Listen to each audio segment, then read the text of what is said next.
ओम शांति।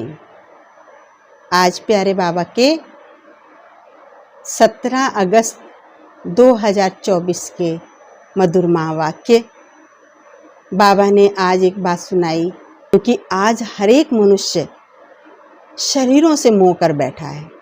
शरीरों से प्यार करते हैं, लेकिन शरीरों का जो प्यार है वो दुख देता है। इसलिए शिव बाबा ने आज बताया कि बच्चे आत्मा से प्यार करना सीखें, आत्मा से स्नेह रखें तो कभी रोना नहीं पड़ेगा। शरीरों का प्यार, शरीरों का मोह, ये सत्य मोह नहीं है, ये अनराइटियस प्यार है। लेकिन रियल प्यार, प्योर प्यार वो आत्मिक प्यार है। तो आत्मा से प्यार करना आज बाबा ने सिखाया है, उसके ऊपर बाबा ने अंडरलाइन किया है। अब सुनते हैं बाबा के महावाक्य। बाबा ने सुनाया, मीठे बच्चे, विनाशी शरीरों से प्यार न करके अविनाशी बाप से प्यार करो तो रोने से छूट जाएंगे। विनाशी शरीरों से प्यार न करके अविनाशी बाप से प्यार करें तो रोने से छूट जाएंगे। आज का प्रश्न है, अनराइटियस प्यार क्या है और उसका परिणाम क्या होता है? असत्य प्यार, अनराइटियस प्यार, और उसका परिणाम क्या है? विनाशी शरीरों में मोह रखना ये अनराइटियस प्यार है। जो विनाशी चीजों में मोह रखते हैं वो रोते रहते हैं। देह अभिमान के कारण रोना आता है। विनाशी चीज दुख देती है, इसलिए रोना आएगा। सतयुग में सब आत्माभिमानी है, इसलिए वहां रोने की बात ही नहीं है। जो रोते हैं वो खोते हैं, जो रोवत है सो खोवत है। तो ये तो भक्ति के अंदर भी माना जाता है। अविनाशी बाप की अविनाशी बच्चों को अब शिक्षा मिलती है। बाबा क्या शिक्षा दे रहे हैं? बच्चे देही अभिमानी बनो तो रोने से छूट जाएंगे। अविनाशी बाप हम अविनाशी बच्चों को ही शिक्षा देते हैं। कितनी सुंदर शिक्षा बाबा ने आज दी है। बच्चे देही अभिमानी बनो, आपको कभी रोना नहीं पड़ेगा। ओम शांति। ये तो बच्चे ही जानते हैं कि आत्मा अविनाशी है और बाप भी अविनाशी है, तो प्यार किसको करना चाहिए? सारी दुनिया विनाशी है, हर चीज विनाशी है, ये शरीर भी विनाशी है, आत्मा अविनाशी है। आत्मा का प्यार अविनाशी होता है। शरीर विनाशी है तो शरीर का प्यार विनाशी है। आत्मा अविनाशी है तो आत्मा का प्यार अविनाशी होता है।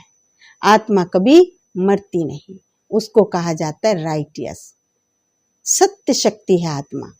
बाबा कहते तुम अनराइटियस बन गए हो। वास्तव में अविनाशी का अविनाशी के साथ प्यार होना चाहिए। आत्मा अविनाशी है तो उसका प्यार भी तो अविनाशी सत्ता से होना चाहिए। तुम्हारा प्यार विनाशी शरीर के साथ हो गया है, इसलिए रोना पड़ता है। क्यों रोना पड़ रहा है उसका कारण बाबा ने बताया, क्योंकि तुम्हारा विनाशी शरीर के साथ प्यार हो गया, इसलिए रोना पड़ता है। अविनाशी के साथ प्यार नहीं है। विनाशी के साथ प्यार होने से रोना पड़ता है। विनाशी चीज तो रुलाती है, अविनाशी चीज हंसाती है। अभी तुम अपने को अविनाशी आत्मा समझते हो तो रोने की बात नहीं। आत्मा सत्य है, उसके गुण सत्य है, उसकी क्वालिटी सत्य है। आत्मा की क्वालिटी है सबको खुशी देना। आत्मा समझने से कभी रोएंगे नहीं, क्योंकि आत्मा अभिमानी है। तो बाप अब तुम बच्चों को आत्मा अभिमानी बनाते हैं। देह अभिमानी होने से रोना आता है। विनाशी शरीर पिछाड़ी कितना रोते हैं। समझते भी हैं कि आत्मा मरती नहीं है, ये भी सबको पता है कि आत्मा विनाशी है, आत्मा कभी मरती नहीं। फिर भी जब कोई शरीर छोड़ता है तो कितना रोते हैं। बाबा कहते अपने को आत्मा समझो। तुम अविनाशी बाप के बच्चे अविनाशी आत्मा हो, तुमको रोने की दरकार नहीं है। आत्मा एक शरीर छोड़ जाए दूसरा पार्ट बजाती है, ये तो खेल है। तुम शरीर में ममत्व क्यों रखते हो? देह सहित देह के सब संबंधों से बुद्धि योग तोड़ो। देह सहित देह के सभी संबंधों से बुद्धि योग तोड़ो। अपने को आत्मा समझो, अविनाशी आत्मा। आत्मा समझेंगे तो वो खुशी आएगी। आत्मा कभी मरती नहीं। गायन भी है, जो रोया सो खोया। आत्म अभिमानी बनने से ही लायक बनेंगे। तो बाप आकर देह अभिमान से आत्म अभिमानी बनाते हैं। कहते हैं, तुम कैसे भूले हुए हो, जन्म जन्मांतर तुमको रोना पड़ा है, अब फिर से तुमको आत्म अभिमानी बनने की शिक्षा मिलती है।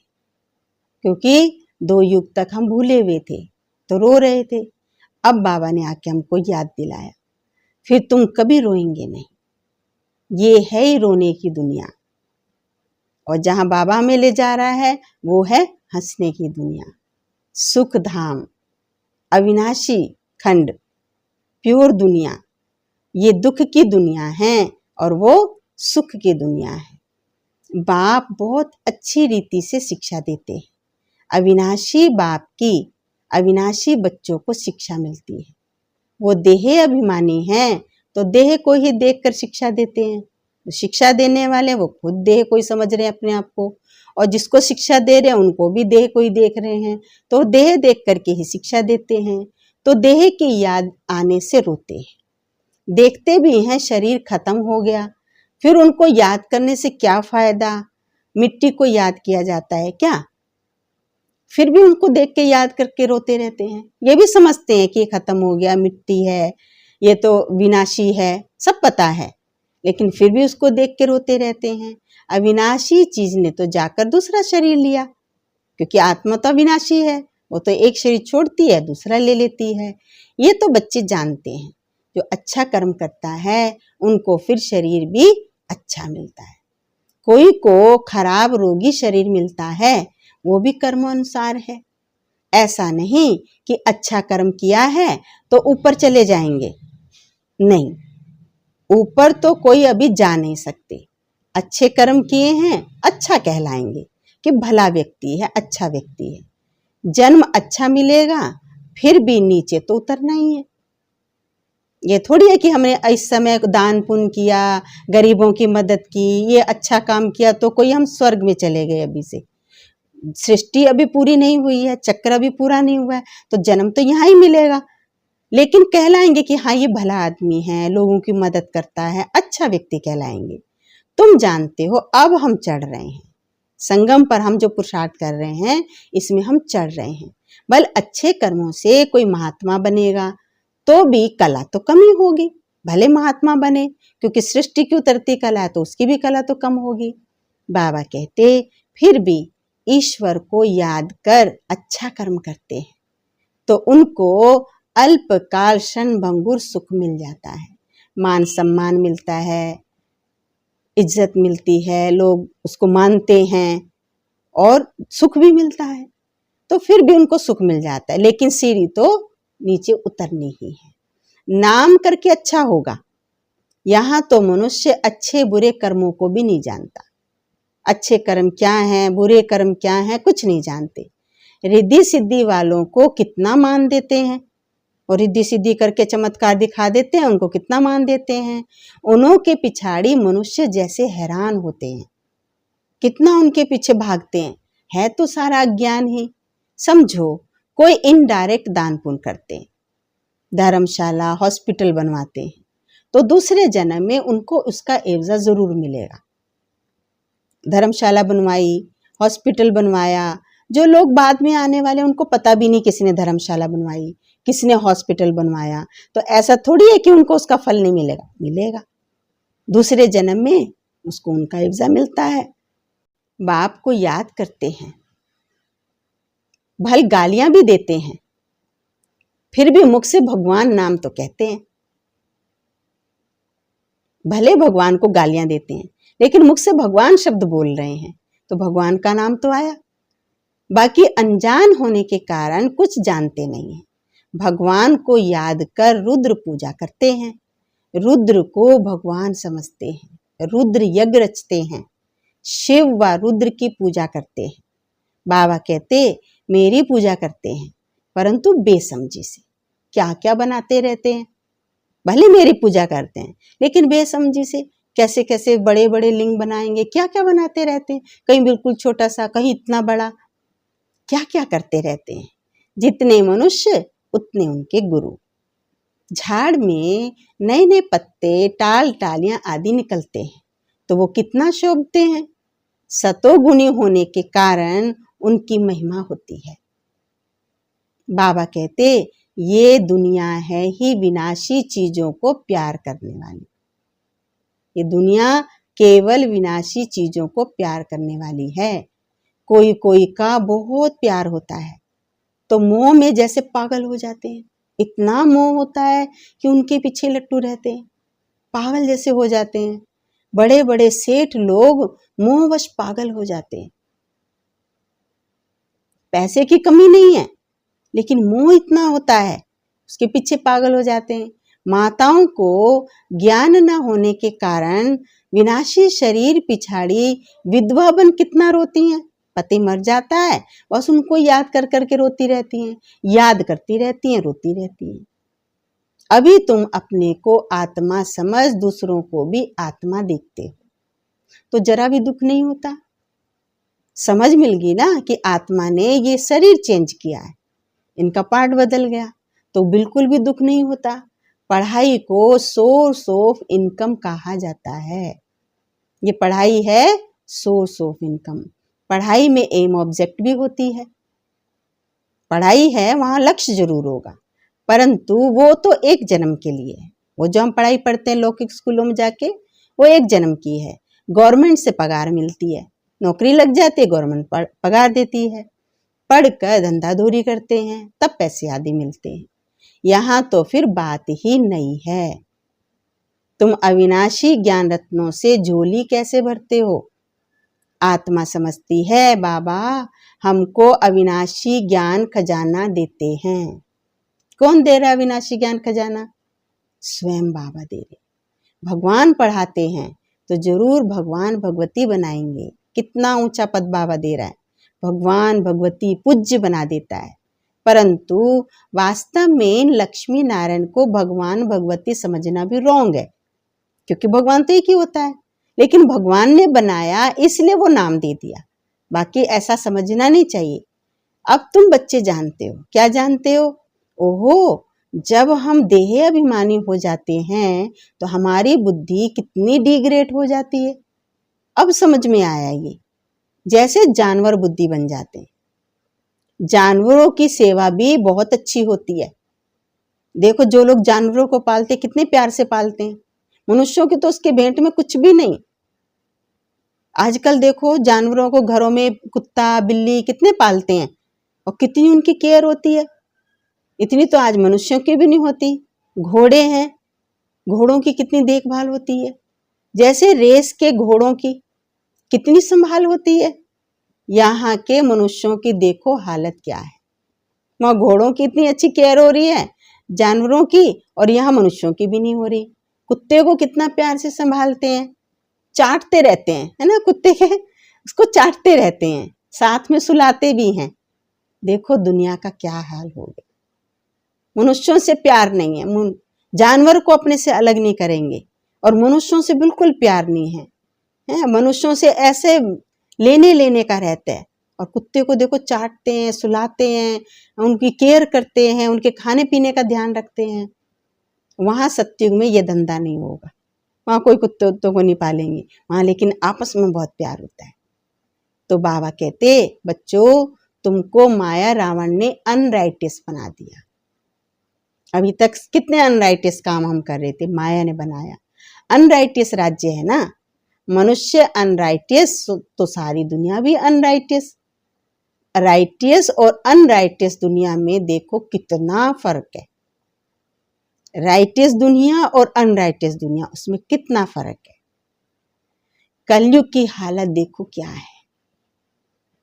इस समय दुनिया की हालत कितनी खराब है। और बाबा कहते मैं तुम्हारे लिए स्वर्ग स्थापन कर रहा हूं। तो माया भी अपना स्वर्ग दिखाती है ना, कितना आकर्षण माया ने इस समय किया हुआ है, टेम्पटेशन दिखाती है। आर्टिफिशियल धन कितना है, समझते हैं हम यहाँ ही स्वर्ग में बैठे हैं। स्वर्ग में थोड़ी इतने ऊंचे 100 मंजिल के मकान आदि होंगे, स्वर्ग में नहीं होंगे इतने ऊंचे 100 मंजिल के मकान। कैसे कैसे मकान सजाते हैं, वहां तो डबल स्टोरी के भी मकान नहीं होंगे। मनुष्य बहुत थोड़े होते हैं और जमीन बहुत सारी होती है। इतनी जमीन का तुम क्या करेंगे, सारी जमीन हमारी है। मनुष्य बहुत थोड़े हैं तो फ्लोरी बनाने की जरूरत नहीं है। यहाँ जमीन के पिछाड़ी कितना लड़ते झगड़ते हैं, छोटी छोटी सी उसके लिए, मुंडेरी के लिए कितना लड़ते हैं। कोर्ट में कितने केस इतने हैं जो छोटी छोटी सी मुंडेरी के पीछे बहुत लड़ते हैं। वहां सारी जमीन तुम्हारी होगी। कितना रात दिन का फर्क है। वो लौकिक बाप और ये पारलौकिक बाप। पारलौकिक बाप तो बेहद का देता है, पारलौकिक बाप बच्चों को क्या नहीं देते। आधा कल्प तुम भक्ति करते हो, बाप साफ कहते हैं इनसे मुक्ति नहीं मिलती, इनसे मुक्ति नहीं मिलती, अर्थात मेरे से नहीं मिलते। तुम मुक्ति धाम में मेरे से मिलते हो। मैं तुमको अब लेने के लिए आया हूं मुक्ति धाम में, वहीं तुम मेरे से मिलेंगे। बाकी ये जो भी भक्ति की क्रियाएं उनसे तुम मेरे से नहीं मिल सकते। मैं भी मुक्ति धाम में रहता हूं, तुम भी मुक्ति धाम में रहते हो, फिर वहां से तुम स्वर्ग में जाते हो। वहां स्वर्ग में मैं नहीं जाता हूं, मैं मुक्ति धाम में रह जाता हूं, मैं स्वर्ग में नहीं जाता हूं। ये भी ड्रामा है। फिर हूबहू ऐसे ही रिपीट होगा, फिर ये ज्ञान भूल जाएगा, फिर प्रायलोप हो जाता है। जब तक संगम युग नहीं आया है तब तक गीता का ज्ञान कैसे हो सकता है। बाकी जो भी शास्त्र आदि हैं वो सब भक्ति मार्ग के शास्त्र हैं। जितने भी शास्त्र आदि सब भक्ति मार्ग के। अब तुम नॉलेज सुन रहे हो, मैं बीज रूप हूं, ज्ञान का सागर हूं। तुमको कुछ भी करने नहीं देता, पाँव भी पड़ने नहीं देता। बाबा हमसे पैर भी नहीं छुआता है, कितनी कुछ देता है हमको, लेकिन बाबा हमें कुछ मेहनत नहीं देता। किसका पाँव पड़ेंगे, शिव बाबा के तो पाँव है ही नहीं। ये तो ब्रह्मा के पाँव पड़ना हो जाएगा, अगर पाँव पड़ेंगे तो ब्रह्मा का हो जाएगा। बाबा कहते मेरे तो पाँव है नहीं, मैं तो तुम्हारा गुलाम हूं। कितनी बाबा सेवा हमारी कर रहा है। बाबा कहते मैं तुम्हारा गुलाम हूं। उनको कहते हैं निराकारी निरहंकारी। सो भी वो एक्ट में आए तब तो निरहंकारी कहलाए। बाप तुमको अथाह ज्ञान देते हैं, ये है अविनाशी ज्ञान रत्नों का दान, ये है अविनाशी ज्ञान रत्नों का दान। फिर जितना जो लेवे, बाबा तो दे रहे हैं फुल, अब जो जितना ले, अविनाशी ज्ञान रत्न लेकर फिर औरों को दान करते जाओ। इन रत्नों के लिए ही कहा जाता है एक एक रत्न लाखों का है। कदम कदम पर पदम देने वाला तो एक बाप ही है, वही कदम कदम पर पदम देता है। सर्विस पर बड़ा अटेंशन चाहिए, सेवा जरूर करनी है। बाबा कहते ब्राह्मण बाबा के बच्चे बने, औरों की सेवा नहीं करें तो कैसे हमारा भाग्य बनेगा। सेवा पर अटेंशन दो। तुम्हारा कदम है याद की यात्रा का, उनसे तुम अमर बनते हो। वहां मरने आदि की फिक्र नहीं होगी। एक शरीर छोड़ दूसरा लिया। देखो मोहजित राजा की कथा सुनी होगी, ये तो यहाँ बाप बैठ के सुनाते हैं, वहां दिखाते ना उसने अपने बच्चे को भी ऐसे कर दिया, माना मोह नहीं था, लेकिन असली मोहजित तो बाबा हमको भी बनाते हैं। शरीरों से मोह निकलवा के आत्मा से मोह करवाते हैं, आत्मा से प्यार। आत्मा तो एक शरीर छोड़ के दूसरा लेती है, शरीर विनाशी है, शरीर में मोह होगा तो दुख होगा, आत्मा से मोह होगा तो आत्मा तो कभी मरती नहीं, सदा है, तो कभी दुख होने की बात नहीं। अब बाप तुमको ऐसा बनाते हैं, ये अभी की बात है, इसी समय बाबा हमको ऐसा बनाते हैं। देखो रक्षाबंधन पर्व मनाते हैं, अब राखी आ रही है तो बाबा को भी याद आ गया, बाबा ने भी फिर उसकी शिक्षा दी। ये कब की निशानी है, कब भगवान ने कहा पवित्र बनो। रक्षाबंधन का पर्व पवित्रता का पर्व है। भाई बहन का संबंध सबसे पवित्र होता है, इसलिए भाई बहन के संबंध से जोड़ा है। लेकिन है तो जब इस समय तो सभी आत्माएं अपवित्र है, तो कोई पवित्र है ही नहीं। तो पवित्र तो बाबा बनाता है आके। तो कब भगवान ने कहा बच्चे तुम पवित्र बनो, ये मनुष्यों को क्या पता कि नई दुनिया कब और पुरानी दुनिया कब होती है, ये भी किसी को पता नहीं है। इतना कहते हैं कि अभी कलयुग है, इतना तो सब कहते हैं कि अभी कलयुग है। सतयुग था, अभी नहीं है। पुनर्जन्म को भी मानते हैं, 84 लाख कह देते हैं कि जरूर पुनर्जन्म हुआ। 84 लाख कह देते हैं तो जरूर पुनर्जन्म लेते हैं। पुनर्जन्म लेते हैं तभी तो इतने जन्म हुए। निराकार बाप को याद तो सब करते हैं, वो है सब आत्माओं का बाप, वही आकर समझाते हैं। देहधारी बाबू तो बहुत हैं, जानवर भी अपने बच्चों का बापूजी है। देहधारी तो कितने बापूजी हैं, जानवर भी होते हैं अपने बच्चों के बापूजी। उनके लिए तो ऐसे नहीं कहेंगे कि जानवरों का बाप।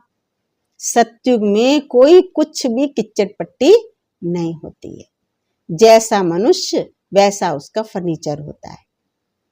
वहां पंछी आदि भी फर्स्ट क्लास खूबसूरत होते हैं, सब अच्छी अच्छी चीजें होंगी।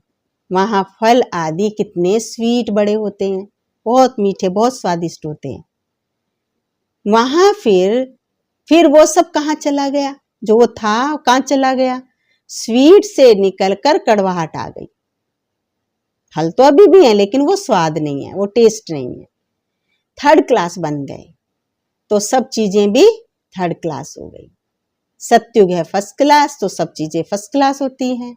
कलयुग है थर्ड क्लास तो सब चीजें सतो रजो तमो से पास होती गई, सब चीजें थर्ड क्लास होगी। यहाँ तो कोई मजा ही नहीं है। आत्मा भी तमो प्रधान तो शरीर भी तमो प्रधान।